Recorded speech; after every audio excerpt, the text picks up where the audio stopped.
Hello, thank you for inviting us to talk to you about the Brainland project. It's a privilege to be able to share this. Our clinical lives are all about stories, listening to them, making sense of them, sharing our take on them. That's pretty much also what I've done since moving from clinical to visual arts practice, and also how this project started, with 3 stories from the history of 20th century neuroscience. I'm going to begin by briefly recounting them.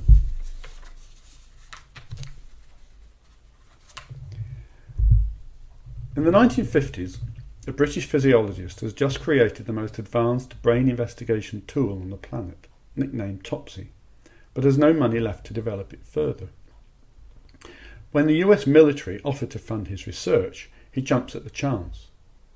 Now the US Air Force are to fly him and 3 colleagues and his brainchild Topsy to Norway, where a new US-funded technique is being trialled. The insertion of 64 electrodes deep inside the human brain. In 1930s Portugal, a world-renowned neurologist is also consulted by patients with chronic mental illness. He's frustrated by his inability to help them and speculates that circuits in their frontal lobes may have become abnormally fixed or overactive and so potentially amenable to surgery. He experiments on 20 patients with chronic psychiatric illness, then publishes his findings in a monograph which he sends to international colleagues. They include a young American he met at a conference who subsequently becomes obsessed with the idea and eventually takes it to extremes even his surgical colleagues can't stomach. In the 1920s, a German provincial psychiatrist stumbles upon the alpha rhythm, perhaps the most important discovery in the short history of brain science at that time. He experiments in secret for 5 years before revealing his discovery to the scientific world, who greet it with scorn and label him a crank. 5 more years are to pass before a Nobel laureate finally proves him right, but his job is then handed to a Nazi, after which he sinks into despair and worse. Here are the key players. Medics and scientists who navigated tricky ethical boundaries as they sought to discover more about the brain and mind and their maladies. The stories were highly dramatic, involving large egos, despair, elation, suicide, attempted murder, Nazis, the Cold War. In scope, you might say even operatic. I did talks and wrote 2 essays based on them, but felt compelled to share them more widely. And as I'd recently collaborated on a musical project with a composer, Stephen Brown, I asked if he'd ever considered writing an opera.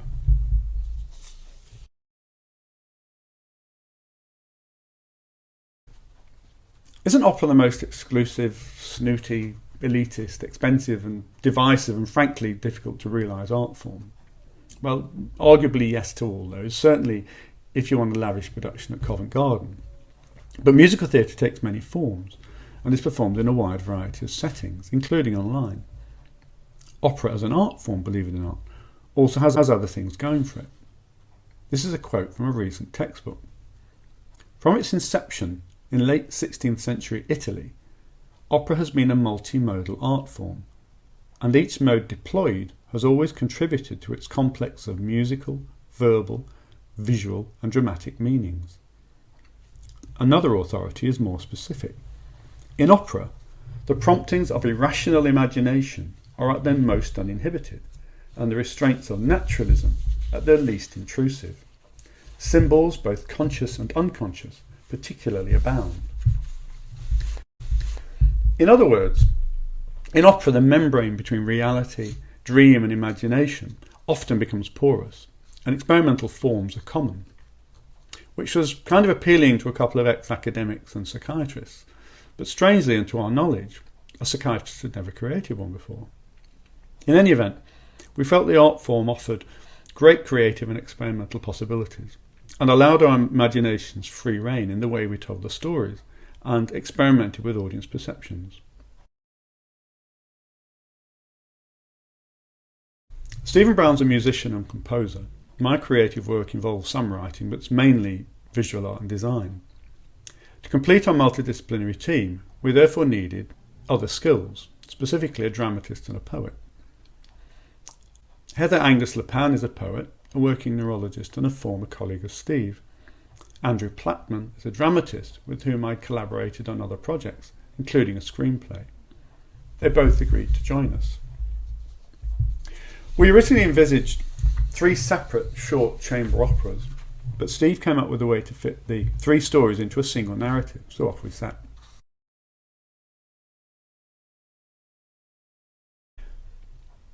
Each of the 3 stories raises live ethical issues. Psychosurgery hasn't gone away and continues to be controversial and freighted with dilemmas. The involvement of the military in neuroscience is on the rise. The politician-clinician interface obviously remains fraught. We had a particular interest in all these concerns, and so it seemed important to find a way into the minds, inner lives and decision-making of key players. Andy, our dramatist, came up with the idea of a muse character to help with this, a technique previously employed in opera and in drama. Our muse takes different forms. For example, Berger duets with a doll-masked lab assistant who we see and hear, but actually exists only in his imagination. My first design was a little extreme for my colleague's taste, sadly. She is encouraging, and as Berger accommodates Nazi eugenic policies, cajoling. Walter Freeman, a working pathologist and part-time neurologist, has a bantering duet with a cadaver as he removes the brain. For Grey Walter, a noted womanizer, the invention he called Topsy acquires female form and gives an ear to his troubles.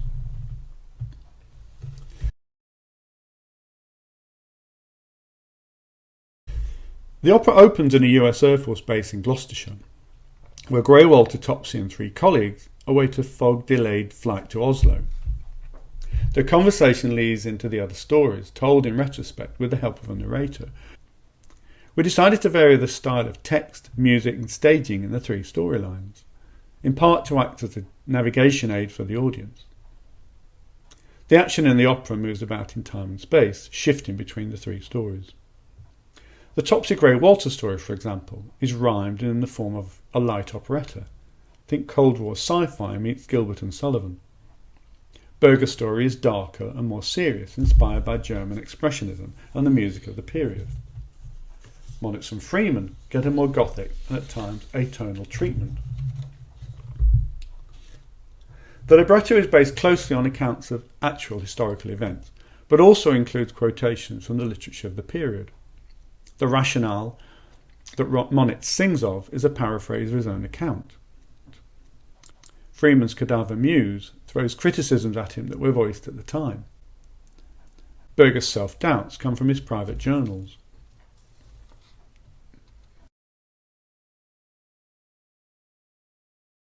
Designers in theatre are often the last to come on board after text and music have been completed, but as I was part of the writing team, making drawings, models, dioramas, and even stop-motion animation became a key part of the writing process.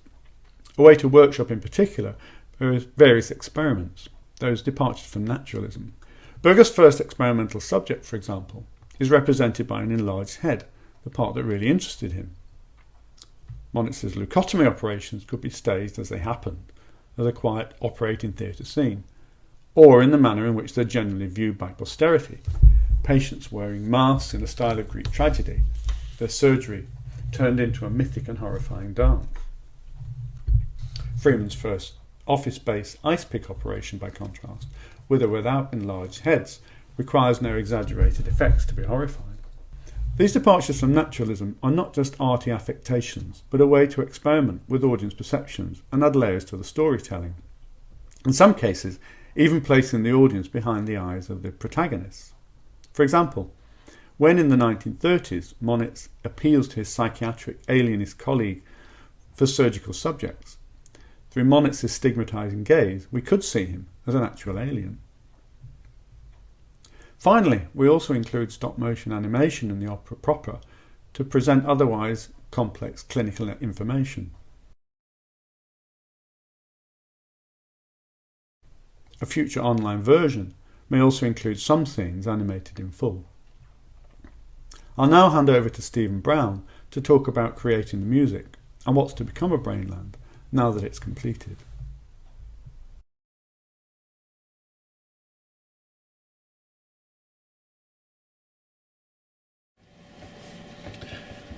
Thank you, Ken. Perhaps I should mention that I've always had a parallel life as a musician as well as a doctor. Besides the neuropsychiatry and epileptology, I've also been a cellist, a musical director and a composer. I've been musical director for various musical theatre productions, and I've also played in a professional opera orchestra. I do have some previous as well as a composer. Here are 3 very brief examples.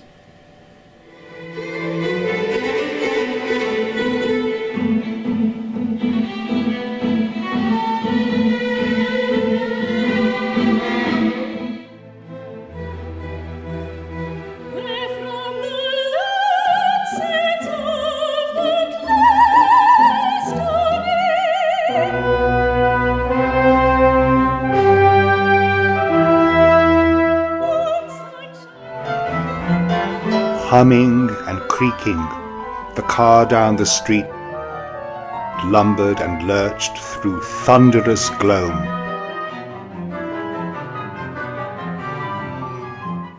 So, looking at the libretto, one had to think about the size of the band, what instruments might be used, and my experience from musical theatre suggests that these days it ought to be small. Although it would be nice to have a full orchestra, we really can't pull down the resources that, say, Wagner would have had. So instead, we just focus on which instruments might fit with the story that we're telling. In this opera, everything happens in the 20th century, and some storylines are connected to the USA. So I thought it was appropriate to use a saxophone quartet.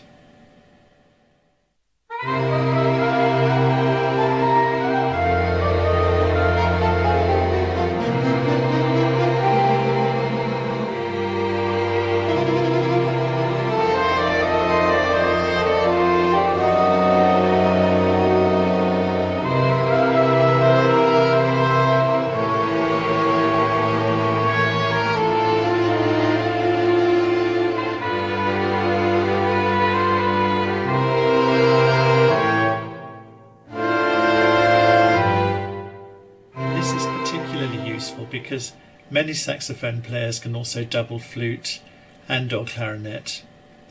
Wind players basically need longer rests than string players, mainly to maintain the muscle tone in their lips. And so I also added a string quartet.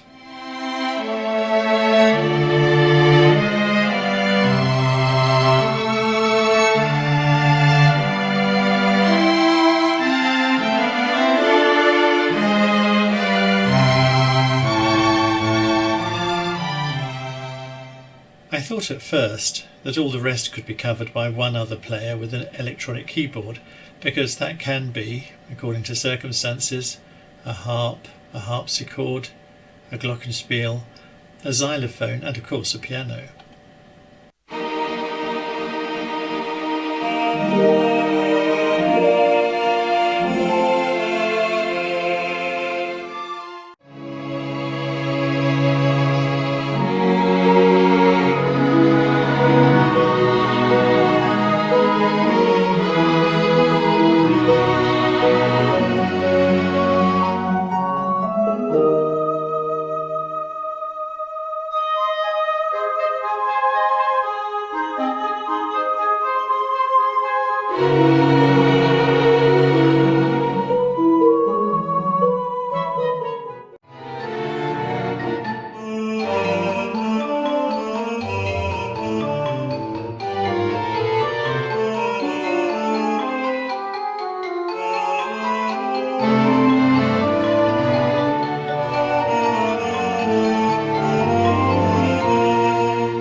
Later, because of the way the storyline developed, I added one more player for some unpitched percussion.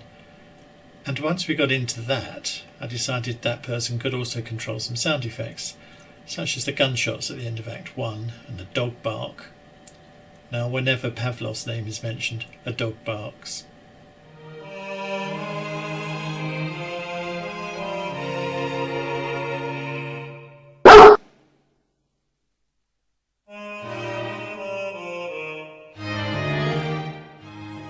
In terms of style, I have tried to make this a pretty much continuous stream of music. There's very little spoken dialogue, and even then there's usually music underneath it, apart from a couple of short breaks, for example when someone answers a telephone. So it's not like most musical theatre, and it's more like proper opera. Each of the stories has its own musical style. The Adventures of the Bristol Team, for example, which is Grey Walter's lot, are set mainly as if light opera, being whimsical, sometimes comedic. They occupy a space somewhere between Donizetti and Richard Rogers, the midpoint of this probably being Arthur Sullivan. In this clip, they're discussing their opinion of Walter Freeman's ice-pick Lobotomy.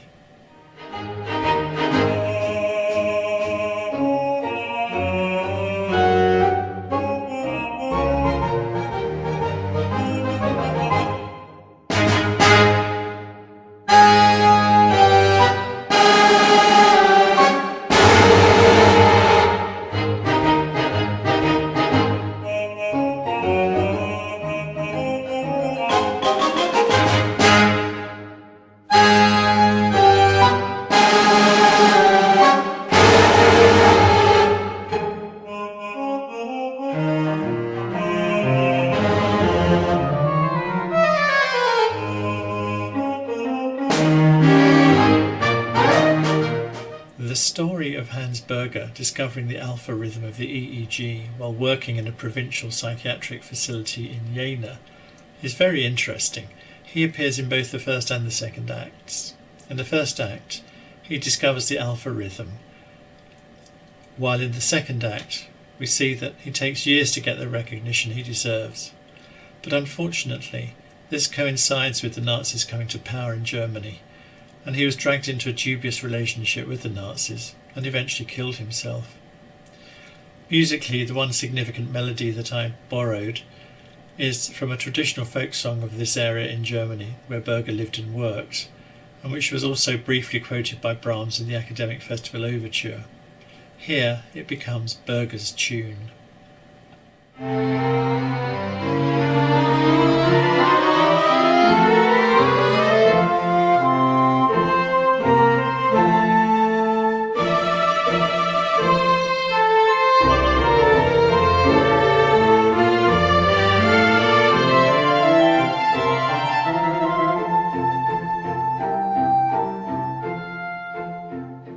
Berger likes going for a walk in the park, but he's dragged by his muse back to the laboratory to continue his experiments. I made the muse a mezzo-soprano and gave her some music to suggest inspiration. Little references to this inspiration theme occur elsewhere in the opera. Here's the muse suddenly appearing while Berger is out walking and summoning him to the laboratory.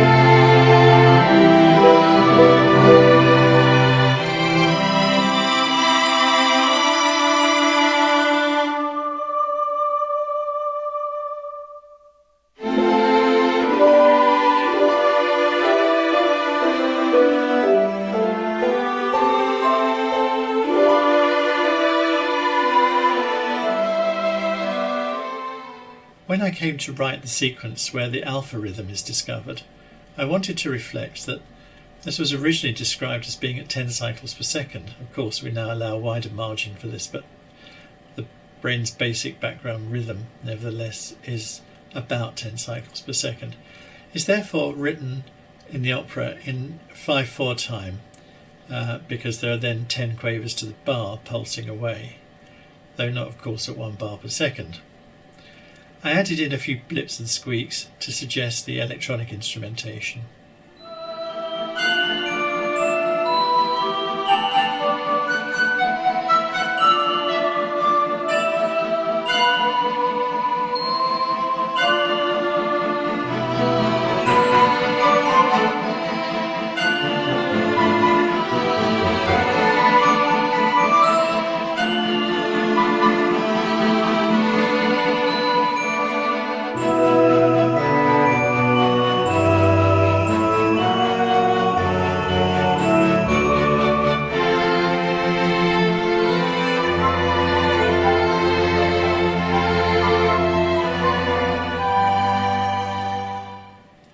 In the second act, Berger is dragged away by a new muse, a Nazi muse. Although he achieves international recognition as his work is successfully replicated by Edgar Adrian in Cambridge, and this discovery is referred to as the Berger rhythm, he is also persuaded by his new muse to sign papers to cooperate with the Nazi eugenics program. Despite this, he still loses his job and is replaced by a Nazi psychiatrist. He gets more and more depressed, and his original folk song eventually becomes a threnody.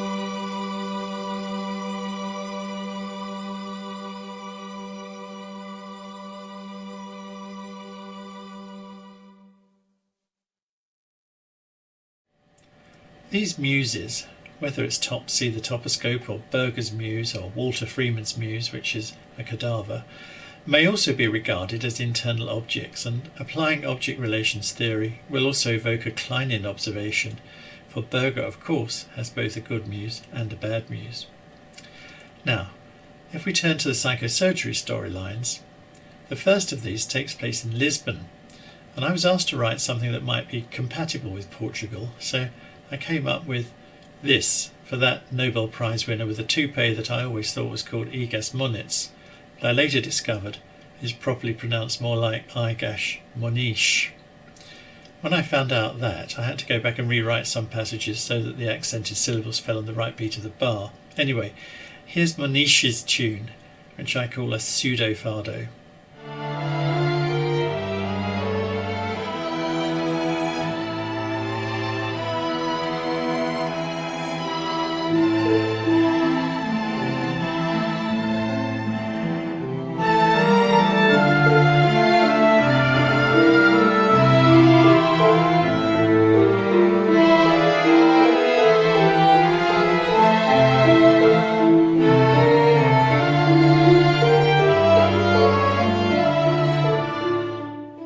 But that's not all, because Monish has to go and beg for help from a psychiatrist called Sobral Cid.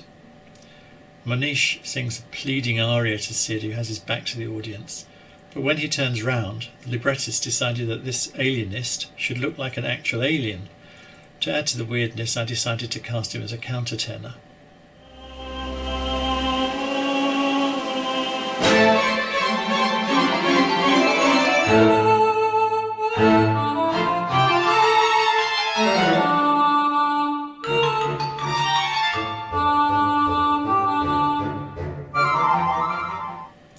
Several times in the opera, it seemed appropriate to move the story on by using good old-fashioned recitatives, since the band now includes a cello and a harpsichord, which make up a continuo section. I rather whimsically added at one point a jazz blues type section played by harpsichord and string quartet to support a scene change.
The other main psychosurgery story is set in Washington, D.C., with Walter Freeman, who devised the ice pick lobotomy. As far as I can see from the libretto, Freeman was pretty much completely crazy, at least that's how it seems to me. He's portrayed, and I made nearly all that whole storyline atonal and chromatic and quite crazy sounding. Here's him talking to his muse, who is a cadaver that he's dissecting. I should add that although we may think of him as crazy, his patients mainly really loved him.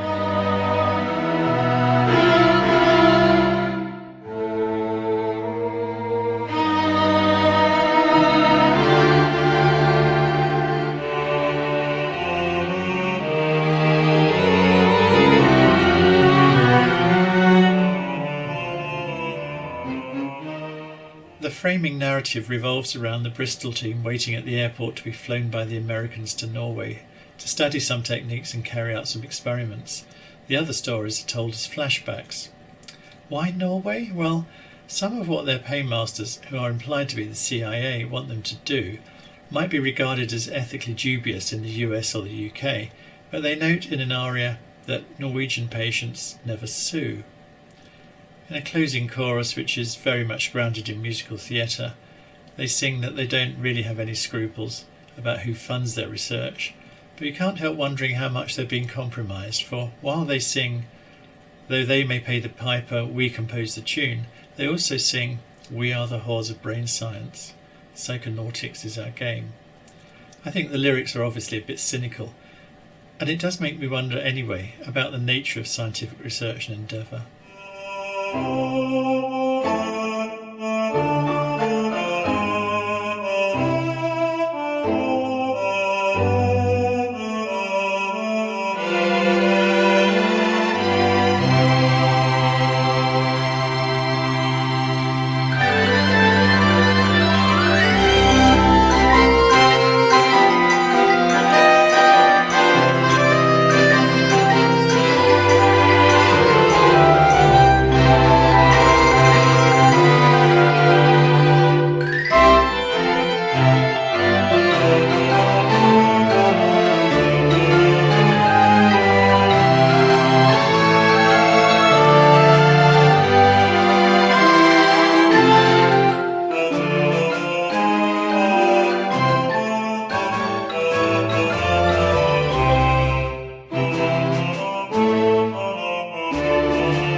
So what are we going to do with it next? Well, having finished it, we've shown it to the people at Morley College London, which runs a singing course as well as a dance course, and they are intending to include a couple of modules in the syllabus in the next academic year.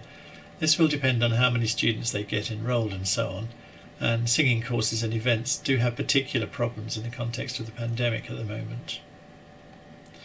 We almost got some scenes performed at the Porthleven Arts Festival this year, and I had no problem fixing a cast of good professional and professional standard singers down here in Cornwall where I live. But the festival organisers suggested postponing it to next year to see if we can get sponsorship to do one or more full performances. Needless to say, grants are being applied for. There are also possible spin-offs, such as producing a ballet suite. One dance company has shown interest in that. So that's it really. I'm going to finish there, remind you of the website if you want to look at it. You can see the whole libretto, also see and listen to the whole opera with the musical score, and we have lots of other relevant materials and interviews available. But right now we're interested to hear anybody's questions or comments. Thank you.